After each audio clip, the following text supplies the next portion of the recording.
So today we are going to be talking about the mindset that it takes to get lean. So I think what being lean boils down to, and the root of it all, is really just you have to change your mindset from kind of how you've been conditioned over the years, especially if you live in like America, England, Australia, maybe even like, dare I say, like France, Germany, but places where you have a first world country, you have a lot of fast food, a lot of DoorDash. Everybody's really into instant gratification, and if you're all about now, give me more, then you end up being in this, it's almost like a calorie surplus, but like a dopamine surplus. And all that's going to do for you is make it so you always are wanting more, and then you want it now. You don't want to wait wait and delay that gratification and then get the desired result. You have to have something to feed your dopamine. So we're going to talk about, I'll write these points down, we'll kind of go over them. But yeah, I think one is definitely going to be instant gratification. So let's talk a little bit about instant gratification and why, I almost spelled it wrong. Why is this bad? So instant gratification is bad because when you have apps like TikTok and Instagram, and I use them too, but when you have these apps, it just makes people scroll and they want that hit of dopamine, like the hit of feeling something, excitement, joy, happiness, whatever it may be, and they want to get that result now. They want to like laugh at the video. Or when you translate this into food and getting lean, it's like, I want my Uber Eats now, I want my donut now, I want my crumble cookies now. If Krispy Kreme's delivering to me, like definitely like give me some of those, give me a whole box of them. And guys, I used to actually eat a full box of crumble cookies. It's so windy today, I'm sorry, but I have to film outside because I'm not home. But I would eat a whole box of crumble cookies. I would DoorDash them to my place, and I'd be sitting there just chowing down. I would feel like shit for a whole day after I ate them. And I just needed the instant gratification after work because I was like, oh my God, I'm so tired. I need a cookie. And I would just literally binge eat 6 of them. So absolutely diabolical. And that's why I was almost 200 pounds at 5'9" and little muscle mass. I'm not a big guy, but I mean, I was pretty big at that point. I was definitely overweight. So that was about almost 40 pounds ago now, which is crazy. I weigh 149 right now. And I used to weigh, it was about 187. So pretty close to 40 pounds of fat lost, which is wild. But when you're at that point and you always want the instant snacks, the food, and you can get it with DoorDash, you don't even have to leave your damn room. So of course you're going to be big as hell. I mean, it's really tough that that's the way our society is right now. And it's hard to break out of that. So that's kind of why I want to walk you through this a little bit, because it took me kind of to really think about it long and hard and say, okay, wow, this is not, the person that I am becoming is not who I want to be. And so then I think we'll get into point number 2, kind of feed off of this one, is make up something in your mind. We'll just call this worst version, because I don't want to write the whole thing out. Worst version of you. So you absolutely don't want to become this person, and you will become this person if you don't start making adjustments to your life. So let's say, for example, I'm going to go back and use my story again. So when I used to work this job, I worked in Arizona. I lived in Tempe in Phoenix, and I worked at this place, and I made terrible money. I think it was $17 an hour. I had a horrible diet. I would eat Chipotle every day, but I would get chips and queso and guac and sour cream and double rice and double beans. And it was a large chip and queso. And I would eat that every day for lunch. So I was spending a lot of money on food. And then, so I'm getting fatter. And then at night I would eat 2 more burritos. And I usually wouldn't eat breakfast. But I was still in a calorie surplus because 3 giant burritos, come on, it's crazy. And I did that for a whole year straight. So I gained like probably 20 pounds of fat. And it was diabolical. I looked terrible. I had extreme face fat. It was so bad. And that was a time in my life where I was like, kind of depressed, and I really wanted to, I was trying to be a Fortnite streamer and it wasn't working very well. I was putting in a lot of time, but obviously that's not a really good career to do. So everything wasn't working out. Chicks were terrible. I would get maybe like 1 match a week. No, that's a lie. Honestly, I would probably get 1 or 2 matches a month. I think I got less than 20 matches in Phoenix, Arizona, big city, like 5 million people, in over a year being there, which is absolutely insane. So if we're talking about in terms of like the way my life was going, it was going very like downhill, trending quickly. So you do not want to be these two correlate, right? So your life's going to trend down quickly and you're going to be the worst version of you.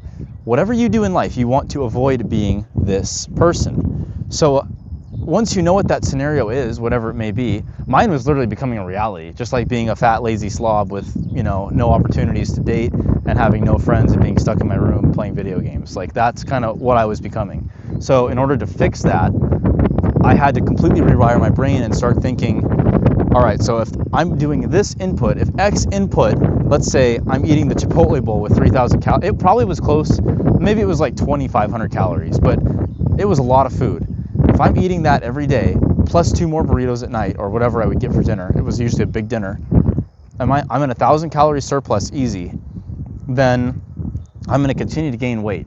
So we have to change that input and make that input different. So instead of eating all that food and eating out and losing money, then I need to start cooking my food. So if I start cooking my food, then I'm going to at least A, save money.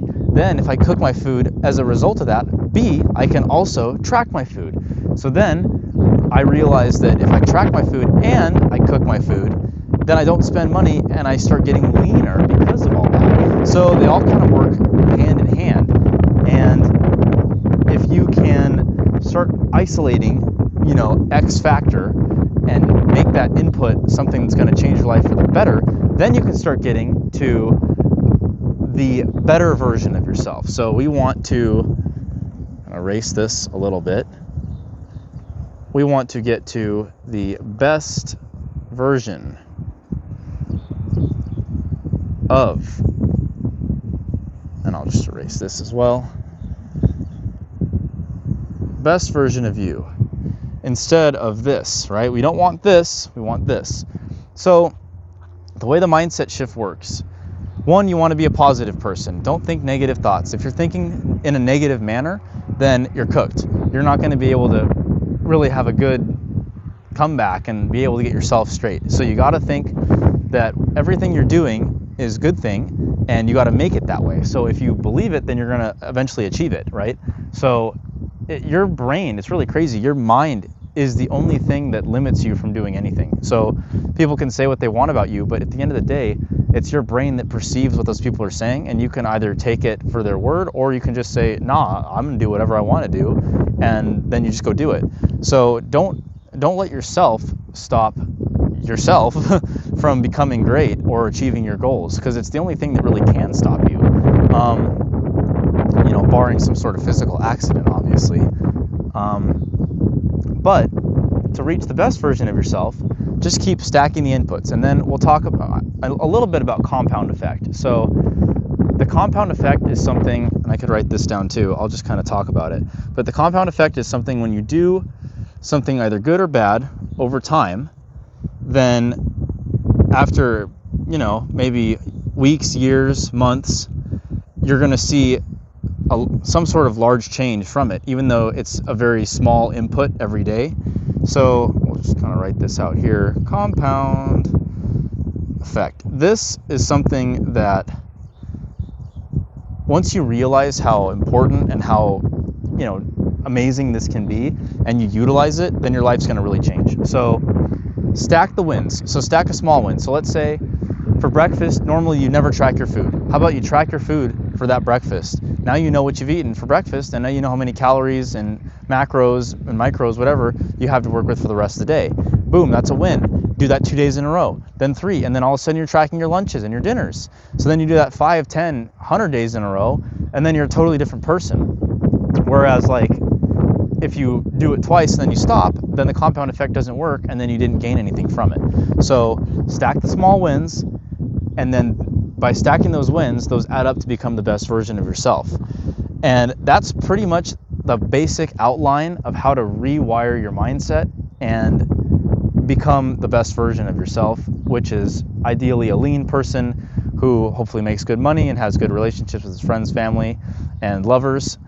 And it's really something that has to happen over time. You're not going to think of this and just say, oh, I'm going to put this video and I'm going to do it right now. No, you're not. You're not going to do it right now. It's probably going to take you at least a couple of months. I had probably the most negative possible mindset and most limiting beliefs maybe of anybody that I've ever met when I was in college. I was extremely self-limited, and because of that I had friends not want to be around me. My girlfriend broke up with me at the time, and I had all these problems going on. I actually got knocked down off our tennis team's roster. I had to play doubles because I couldn't really win my challenge matches because of a lot of limiting beliefs. I guess I just didn't think I was good enough, and it's really a shame because I think now a mindset change, the mindset that I have now, I think would be totally different in all aspects of that, in my dating, my friends, and sports that I played, and even school too, just everything. But that's kind of how I was at that point, and there's no going back. But I would say for me, I'm glad it happened because I got to see just how bad it could get, and it's a learning lesson for me to say, okay, I don't ever want to reach that point again. Let me make sure I'm a positive person going forward. Let me make sure I have a lot of self-belief going forward, which is where that's allowed me to get to where I'm at today. And so it really does take having, at least for me, it kind of took having a couple of events happen where I was like, wow, this sucks so bad, I have to make a change. And maybe that'll be it for you. Maybe it'll just happen over time slowly. But when I was in Arizona and I was working that job, that's kind of when I realized, oh wow, I'm working this job, I'm getting fat, I'm making terrible money, and I'm really stuck. This is going to be my life forever. I can't have that happen. Because that had actually been what I went to school for, believe it or not.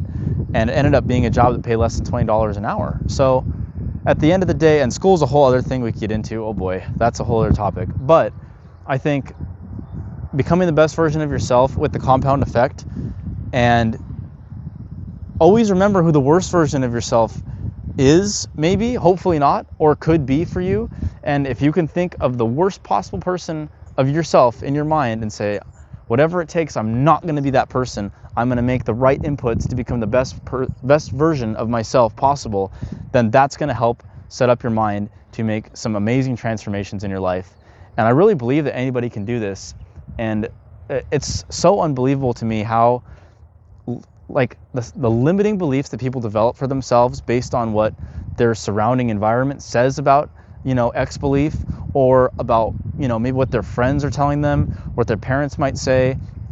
It's really crazy how people can say, oh, you can't do that. Oh, you want to be an influencer? No, you can't do that. Oh, you want to be a professional painter? No, you can't do that. You're not good enough. It's like people don't understand that if you take time to learn something, then you're going to get better at it. You may not have natural talent at it, but if you put in a lot of work, you can be good at just about anything. And I'll use a tennis analogy. I always found it funny how some of the people I would play weren't very athletic, but I would lose. And I was like, damn, why am I losing to this kid who's super unathletic? But it's because he just had skills and talent, and he managed to, pull those together, and over time he got really good. Compound effect. But yeah, that's kind of about all I have to say on this topic, guys. Just, if you're in a bad place right now, it's not over, it's never over. You just have to start really thinking in a positive light, and you got to start thinking how you can achieve this version of yourself just slowly over time. And it'll happen. You just got to do the right inputs. So thank you guys so much, and I will see you guys in the next video. Peace.